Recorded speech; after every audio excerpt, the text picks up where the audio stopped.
Ayo kita mulai ya, kita berdoa.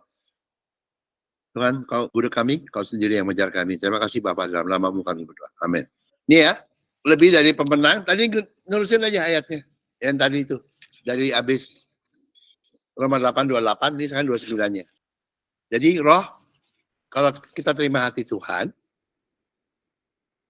roh yang memerankan hati Tuhan, ngerti ya? Pribadi, Trinitas ketiga yang memerankan hati Tuhan akan berdoa untuk kita. Nangkep nggak?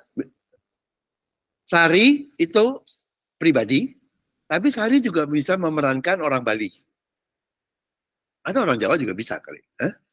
Orang Bogor juga bisa. Ngerti nggak? Kan lain loh. Gitu loh. Nah karena dia memerankan hati Tuhan, mau menolong kita toh.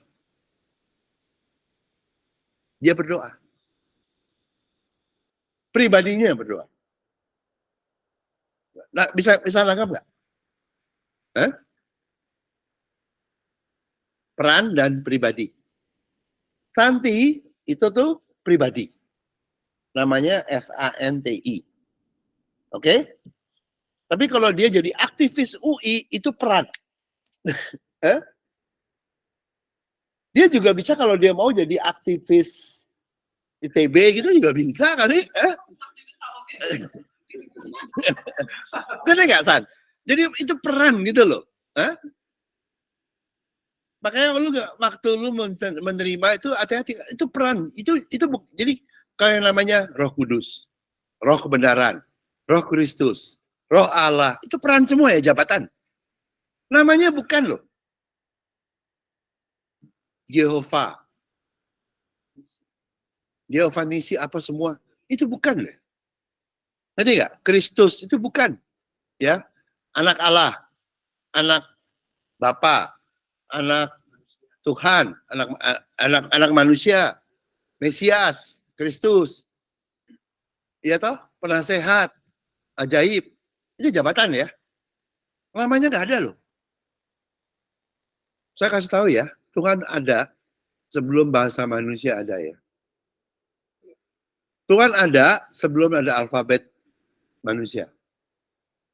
Dan yang pikir pakai alfabet manusia bisa tulis. Oh, dia juga nggak pernah buka namanya.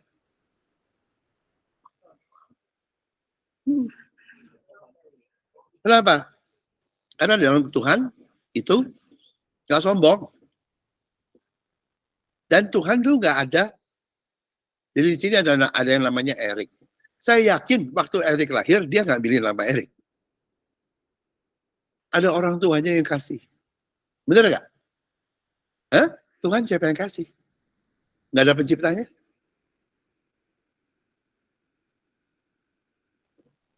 Ngerti nggak? Ngerti nggak?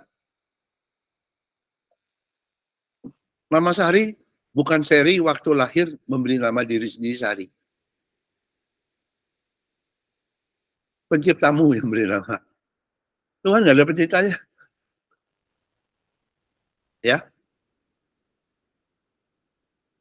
Jadi roh Trinitas ketiga itu bertindak seperti memerankan hati Tuhan. Trinitas kedua itu memerankan kehendak Tuhan. Trinitas pertama memerankan kuasa Tuhan. Ya, tangkap, lebih baik mikirnya gitu. Jadi ya, setelah kita mau menerima hati Tuhan, maka pribadi roh Tuhan, pribadi Trinitas kedua, Kristus, dan yang pertama bekerja. Akan mengikuti hati Tuhan. Karena hatinya sama. Ngerti ya? Jadi hati Bapa, ya, Trinitas ketiga, bilang, saya perankan hati Bapak. Kan jadi sama nggak? Kristus diberikan memerankan kehendak Bapa, dan dalam kehendak Bapa dia mendapat hati Bapa. Jadi sama tuh, hatinya sama nggak bertiga? Sama, seru, jadi satu. Trinitas jadi satu tuh begitu. Satunya karena yang dua mengosongkan diri untuk jadi menerima hati yang pertama dan kehendak yang pertama. Tiga-tiganya kerja dengan fungsi yang berbeda. Ya, sebab semua orang yang dipilihnya dari semula, mereka juga ditentukannya dari semula untuk menjadi serupa dengan gambaran anaknya. Supaya ia menjadi yang sulung di antara banyak saudara. Jadi rencana Tuhan agar orang percaya kayak kita mau menerima hati Tuhan, kayak tadi toh, ini kan Roma 8 ayat 29, sehingga menjadi serupa dengan Kristus yang serupa dengan Trinitas lainnya. Jadi yang serupa itu bukan berarti sama-sama negro, sama-sama putih. Nah gitu loh ya. Hatinya. Nah, hatinya mengikut sifatnya. Sifat mengikut hati. Ya. Oke. Berikutnya. Dari mereka tentukannya dari semula, mereka itu juga dipanggilnya. Mereka yang dipanggilnya, mereka juga dibenarkannya. Ya, dan mereka itu mereka juga dimuliakannya kok hilang nih ya. Jadi yang mendapat hati Tuhan itu akan dibenarkan dan dimuliakan. Karena hati Tuhan mau mengampuni. Sudah mengampuni segala dosa. Jadi dibenarkan. Dan kemudian mendapat warisannya semua. Apa aja. Itu dimuliakan. Jadi kita tuh makanya by mercy, kita bisa mendekat ke Tuhan, lalu dapat grace, dapat semuanya. Nah, semuanya itu apa aja? Oke? Lalu berikutnya, yang kemarin, yang tadi ya, itu yang 16 sama tapi sebenarnya juga ada. Itu adalah kita dapat jadi ahli waris, dapat janji-janji Tuhan terjadi. Janji Tuhan terjadi di orang yang mau menerima hati Tuhan. Kalau cuma orang itu hanya percaya Yesus juru selamat, ya nanti di surga aja. Kan juru selamat. Di buminya enggak. Meskipun tetap menerima berkat karena Tuhan adalah kasih. Tapi janji Tuhan enggak terima. Berikutnya, ayat 31 ya.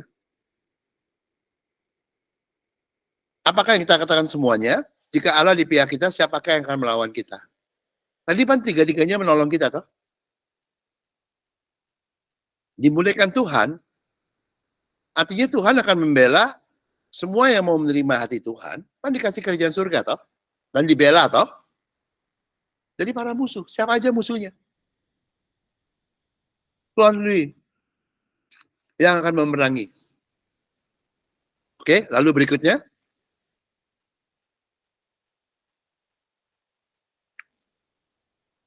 Akan bagaimana mungkin ia tidak mengerjakan segala sesuatu kepada dia bersama-sama dengan dia. Yang menikmati Tuhan akan dapat kasih karunia segala sesuatu. Betul ya? Makanya kalau udah tahu ini, you berdoa, minta, sebetulnya bagian dari ini. Kan segala sesuatu semua. Gak ada egoisnya. Kan udah dikasih segala sesuatu. Kemudian you minta yang kamu dikasih. Itu kan alias kamu cuma nerima aja toh. Mana ada egoisnya. Orang yang memberikan segala sesuatu. Itu namanya tidak melanggar hukum kasih. Itu namanya mengikuti kasih Tuhan. Itu namanya tidak berseteru dengan Tuhan. Itu namanya berdamai dengan Tuhan. Menerima sesuatu yang dia beri. Mintalah akan diberi. Kenapa kamu akan diberi? Bukan kamu jago minta. Karena sebelum kamu minta udah diberi. Itu persis kalau kita diundang pesta perkawinan prasmanan. Kamu dapat steak. Saya dapat steak karena saya minta steak. Enggak, sebelum lu minta juga udah dibayar. Udah dibayarin, gado-gadonya, rujak pengantinnya, segala macam. Udah dibayarin sama yang punya pesta kawin. Tahu nggak? Itu orang tuh, saya jawab. Enggak, lu udah dibayar sebelum bisa. Makanya waktu Esther, sebelum Esther minta, kan rajanya bilang, Esther, apa setengah kerajaan akan kuberikan padamu.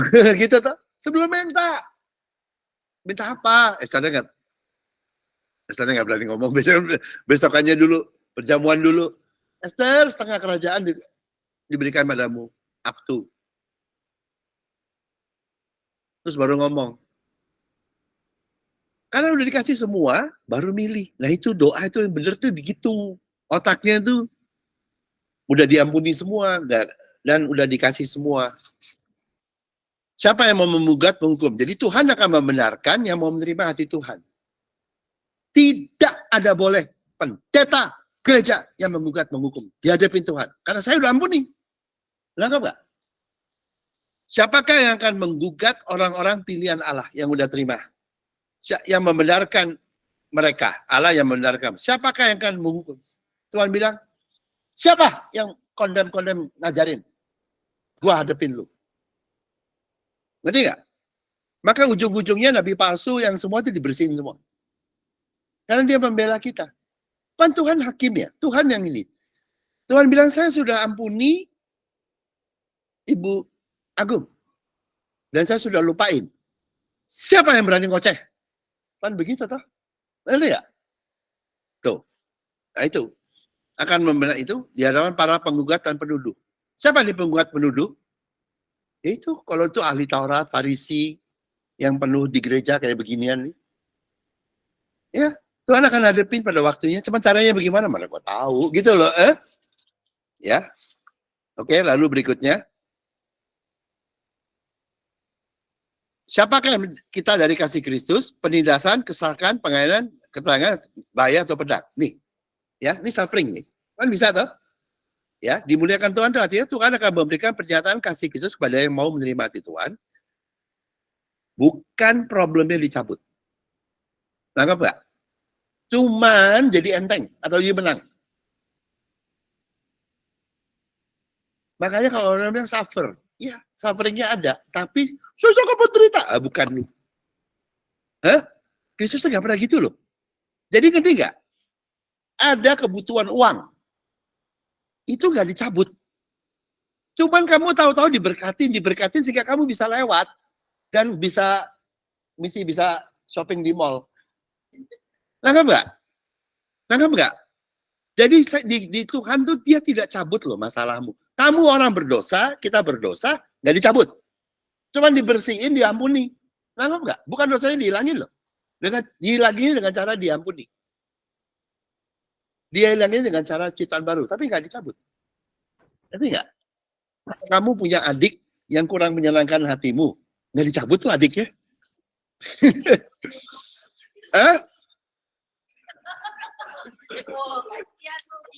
Lu kira dicabut, dimatiin, ada geledek datang gitu? Enggak loh. Nggak dicabut. Cuman kamu diberi kasih Tuhan itu akan mengatasi. Sehingga tahu-tahu beres saja gitu loh. Persisnya gimana nggak tahu gitu. Kamu berdoa nggak peduli gua. Tuhan lakukan. You berdoa apa nggak berdoa? Kenapa? Waktu you menerima hati Tuhan, you menjadi satu dengan Tuhan. Itulah doamu. 24 jam. Pada waktu menerima hati Tuhan atau kasih Tuhan, itulah doamu. Nggak ada lagi doa yang lebih tinggi dari itu. Kan menjadi satu. Kenapa? Komat kamitmu nggak dihitung tuh. Lo mau komat kamit apa? Dia udah tahu. Sebelum kamu minta, dia sudah berikan. Sebelum kamu minta, kamu mau ngomong apa? Kamu udah terima hati Tuhan ya, kamu udah dapat semua. Toh? You komat kamit, mau ngomong apa? You mau ngomong apa? You mau ngomong apa yang Tuhan nggak tahu? Ketawa tuh. Tuhan sudah tahu sebelum diminta. Jadi sebetulnya you mau ngomong atau you mau doa menurut definisi agamawi, komat kamit gitu. Lu mau ngomong apa sih? Mau ngomong apa? Hal baru apa? Yang Tuhan nggak tahu. Ngerti nggak? You terima hati Tuhan, ya dapat semua toh. Nangkep nggak? Makanya kalau udah tahu begini, nggak bertele-tele, nggak macam-macam. Karena kamu berterima kasih. Kalau kamu terima hati Tuhan, ya itu namanya Tuhan bilang. Tuhannya bilang, ya itu namanya kamu udah Sudah terima kasih sama dia toh? Terus memuji Tuhan. Kalau kamu terima hati Tuhan, berarti kamu sedang memuji dia. Karena kamu tahu itu penting. Ngerti nggak? Nggak usah ngomong. Jadi pertama, persevere pada waktu, kan udah terima semua. Tinggal nunggu Tuhan yang lakukan. Itu nunggu. Udah gitu, jadi udah terima hati Tuhan, kan pikiran kita akan ikut. Pakai otakmu nggak apa-apa setelah itu, Sari. Setelah terima hati Tuhan, boleh pakai otakmu. Ngerti ya? Bingung ya? Gini, pada waktu ya, ini kayak gini ya. Jadi gini, pada waktu you menerima hati Tuhan, Tuhan akan berikan kebenarannya dia. Contohnya ya, Bogor kota hujan. Oke? Itu kebenarannya lu tahu. Kemudian dia pakai otakmu, oh hujan tuh karena dekat puncak, dekat 3 gunung. Itu lo gak apa-apa pakai otakmu. Tapi kebenarannya mah gak ganti. Toh. Iya toh? Atau ngerti gak? Contohnya kebenaran tuh kayak gitu. Misalnya contoh lain. Oh Bali orangnya baik-baik. Terus kalau kamu ngomong sama orang, kebenarannya pun begitu toh. Kamu ngomong dia baik tuh karena apa? Karena begini, begitu. Itu gak apa-apa tuh pakai otakmu tuh. Tapi kebenarannya bukan. Tangkap gak? Agak susah ya, pelan-pelan ya.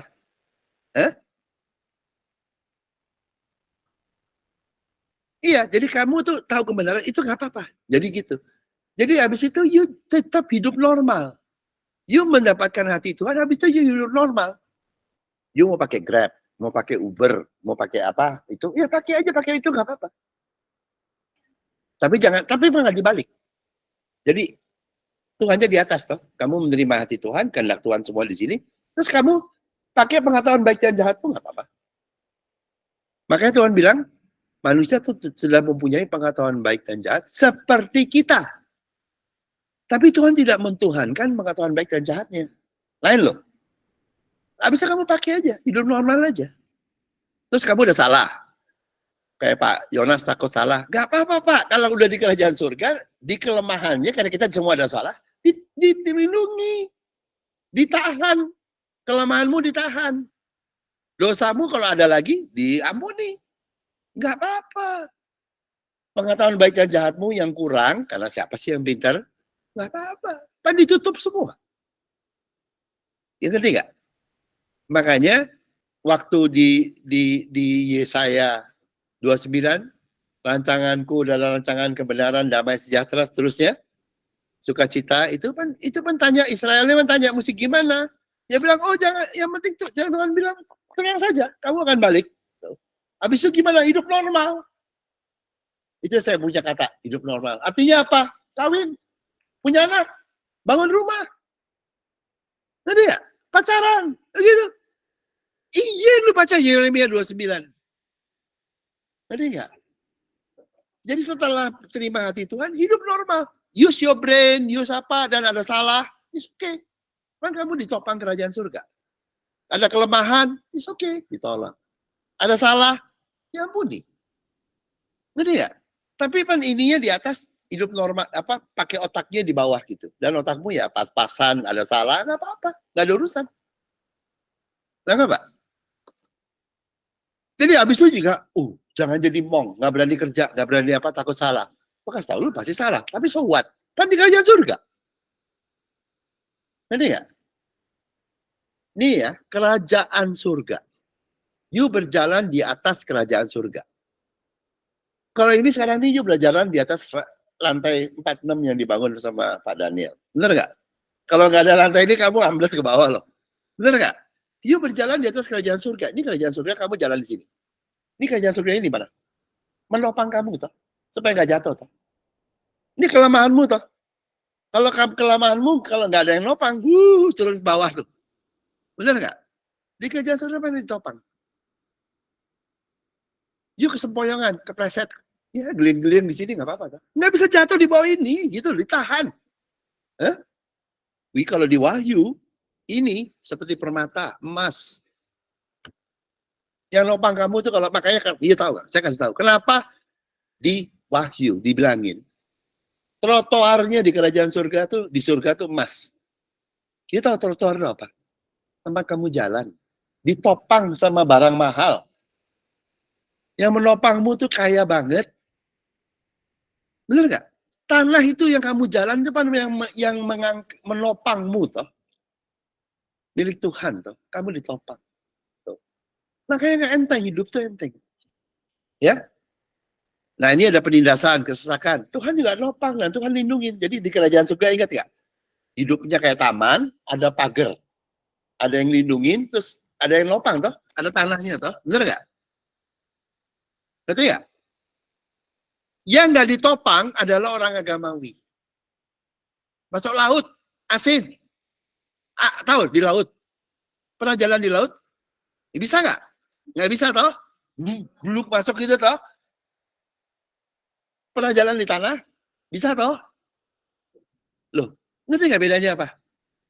Itu orang agamawi itu kayak jalan di atas dia masuk lama-lama pakai water treatment naik sampai udah tua capek masuk air.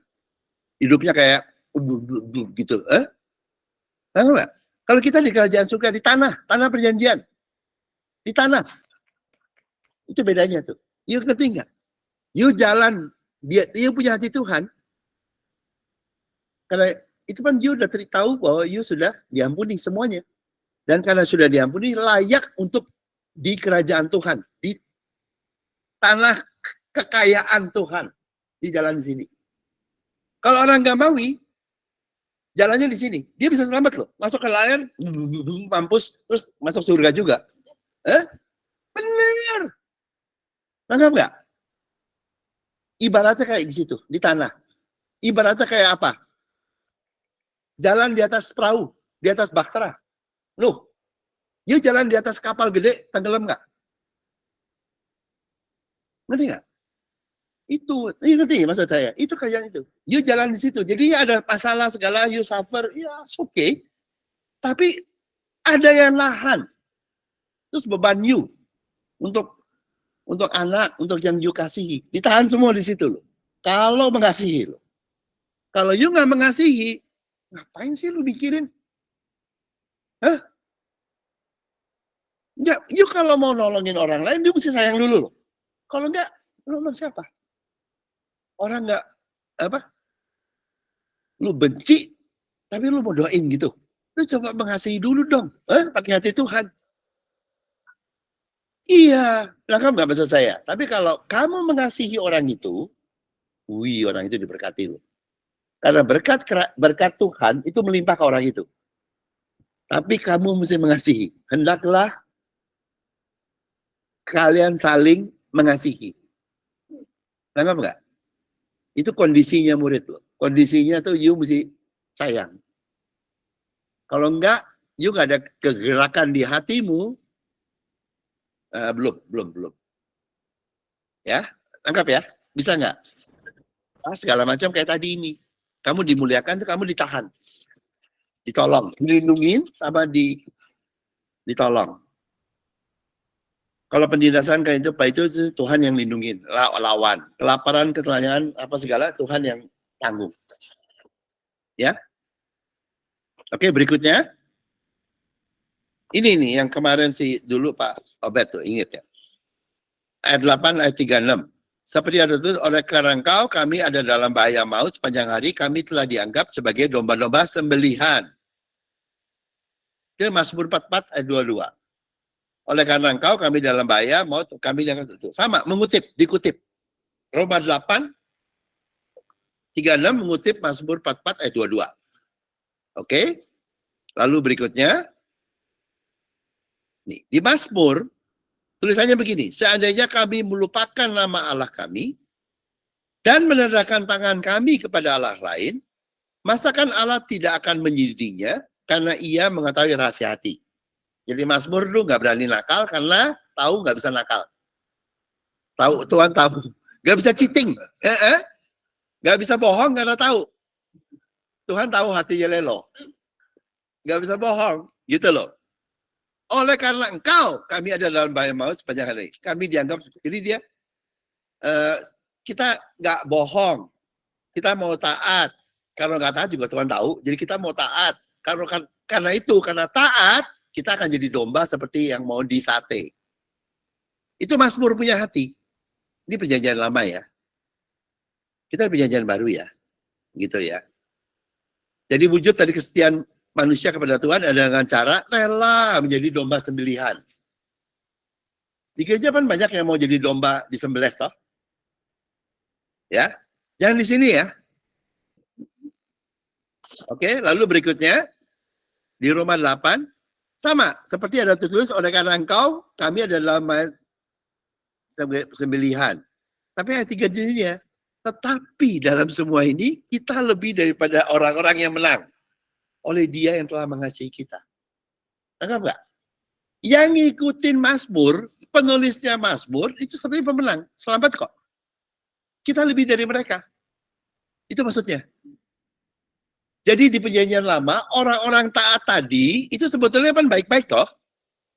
Dan orang Mazmur ya nggak tahu yang itu, mungkin Daud atau siapa, saya nggak tahu lah gitu ya. Penulis Mazmur, nggak apa-apa di perjanjian lama, dia kan juga, wah setia toh. Tapi yang kita lebih dari pemenang.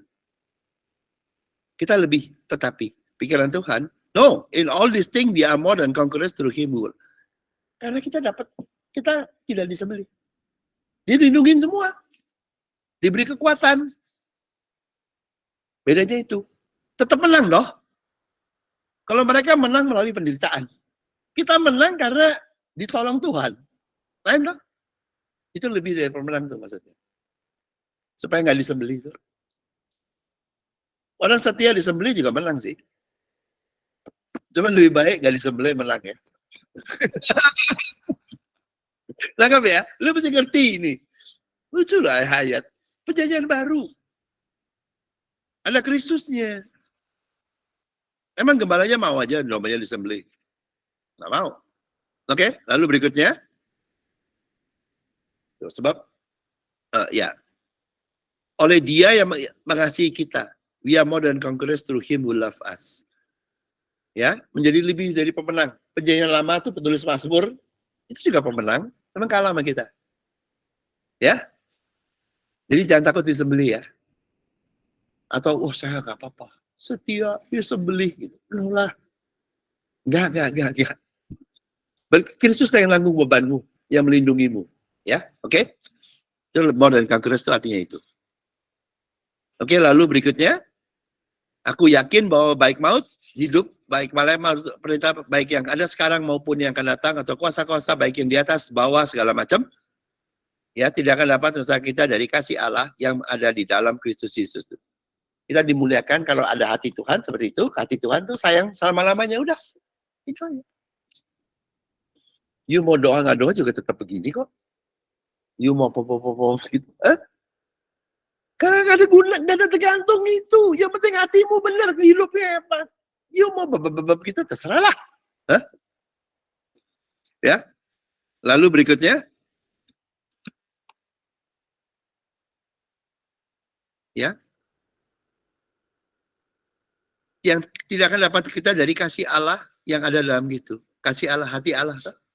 Kasih Allah, hati Allah. Ya udah terima itu. Cuma cara Tuhan itu cuma terima itu. Kamu terima itu, gak ada yang bisa misahin. Yang bisa nolak cuma kamu. Jadi ya, Tuhan yang gak ninggalin, gak ada musuh yang bisa, dan itu kan nolong segala hal. Cuma terima itu, hati Tuhan. Oke, jadi berikutnya. Nah ini, sequence-nya tuh, mau menerima hati Tuhan, kemudian akan dimuliakan Tuhan. Dimuliakan, ditinggikan ya. Yaitu artinya apa? Diberkati dan dilindungi dalam segala sesuatu. All. Ya. Sehingga kita lebih dari pemenang. Itu.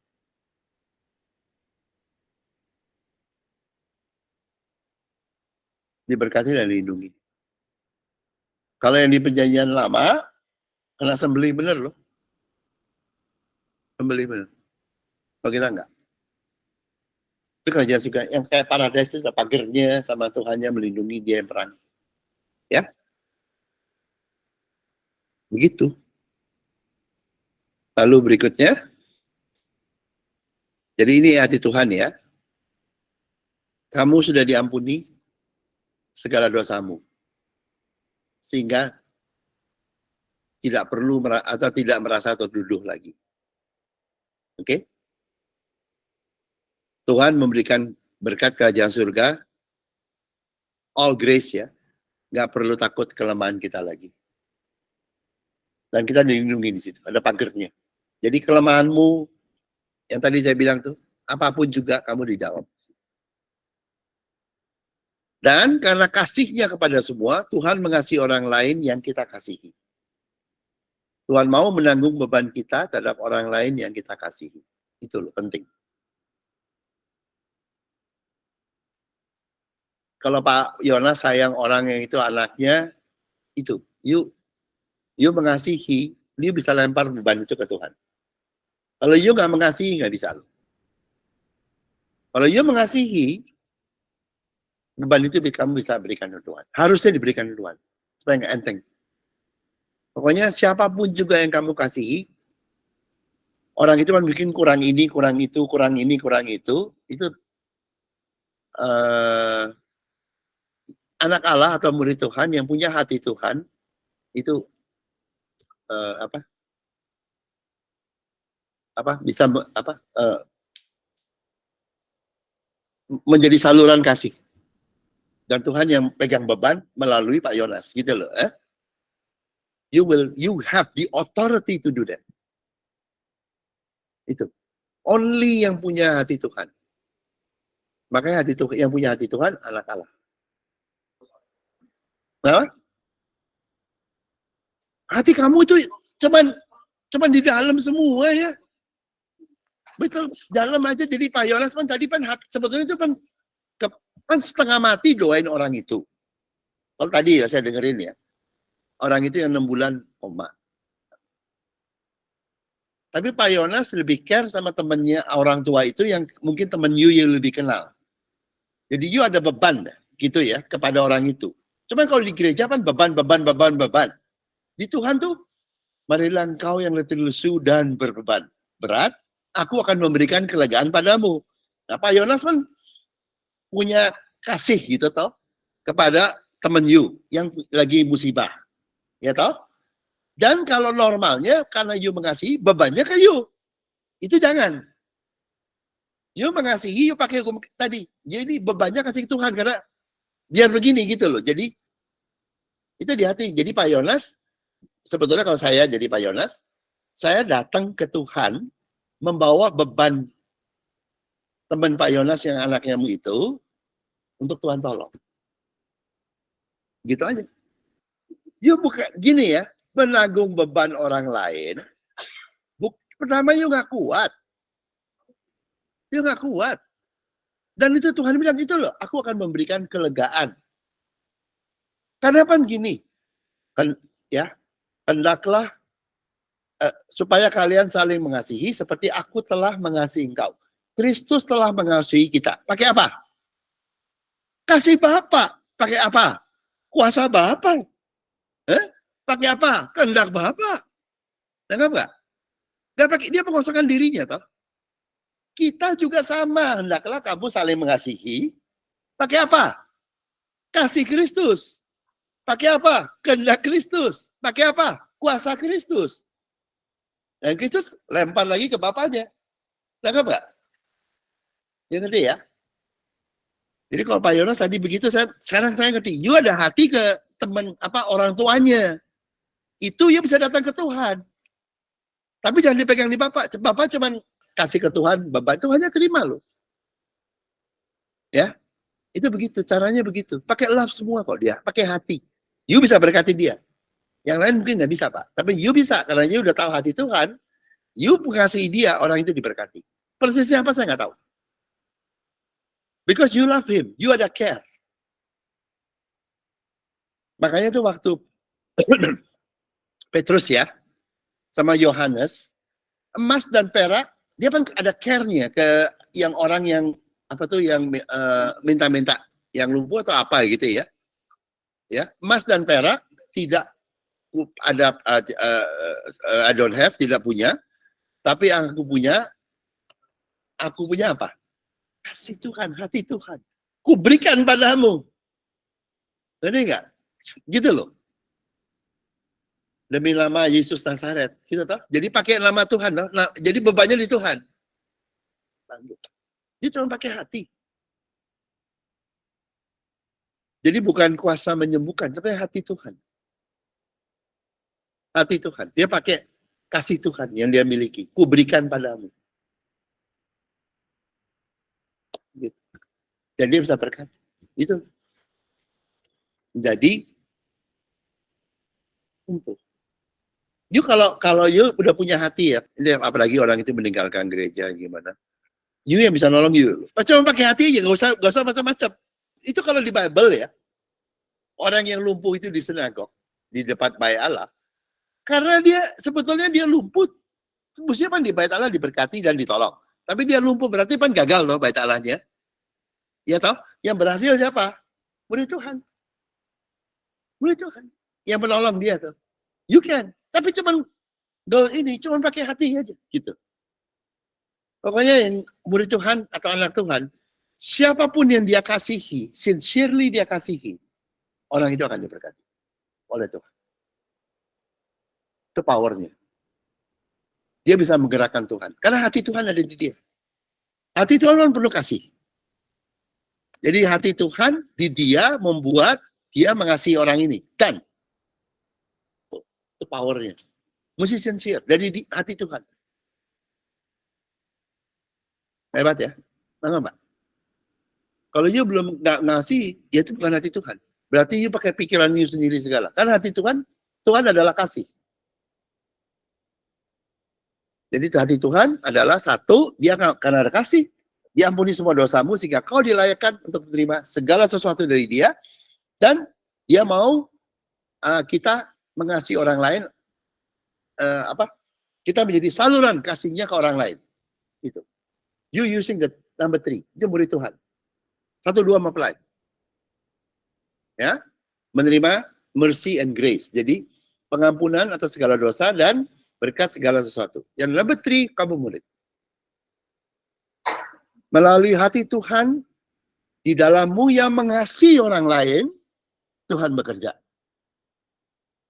Makanya emas dan perak tidak kupunya, tapi apa yang kupunyai, yaitu hati Tuhan yang mengasihi orang lain, kuberikan padamu. Ya, tangkap ya? Bisa ngerti nggak? Balik lagi ke perintah Kristus, yang adalah perintah Allah. Apa perintah dari Tuhan? Balik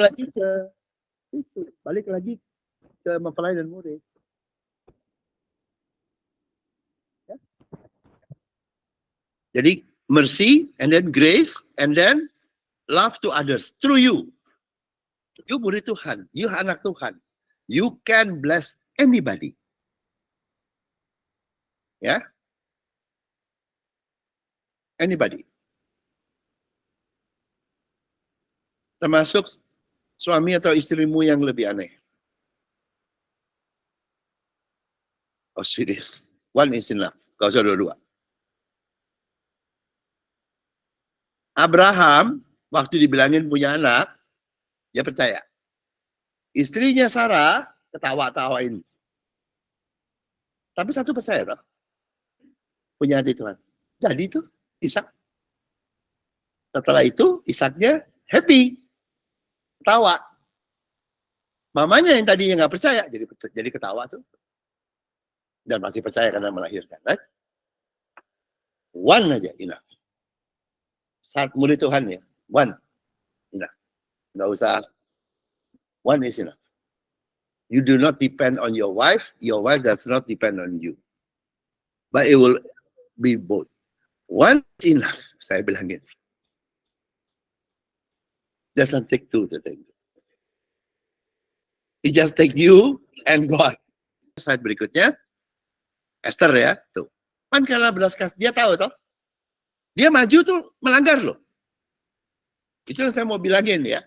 You nggak punya belas kasihan Tuhan, you berani berdoa, itu sama aja kayak Esther berani maju ke raja. Nangkap nggak?